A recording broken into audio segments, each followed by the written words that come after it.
Iginit News, malaking hamon sa laban para sa West Philippine Sea. Si Stephanie Reyes ng PIA Gitnang Luzon sa Balitang Pambansa.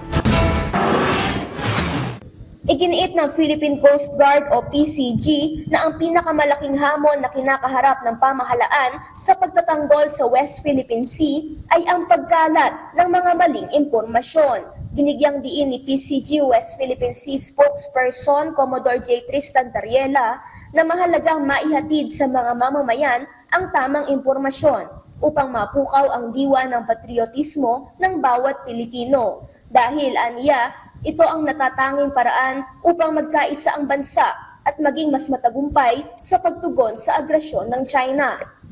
Kaugnay nito, nakikiisa ang National Youth Commission o NYC sa pagpapalaganap ng wastong impormasyon tungkol sa West Philippine Sea, lalo na sa hanay ng kabataan.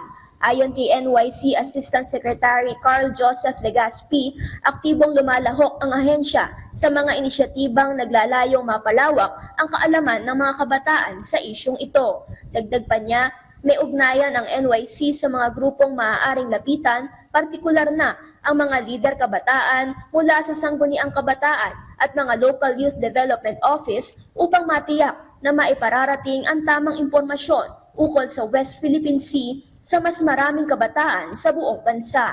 Bilang bahagi ng kampanyang ito, nakipagsanib puwersa kamakailan ang Philippine Information Agency sa PCG at NYC upang isagawa ang Kilos Kabataan para sa West Philippine Sea Forum sa Tarlac State University.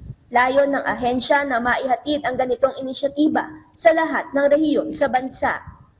Mula sa Philippine Information Agency Gitnang Luzon, Stephanie Reyes para sa Balitang Pambansa.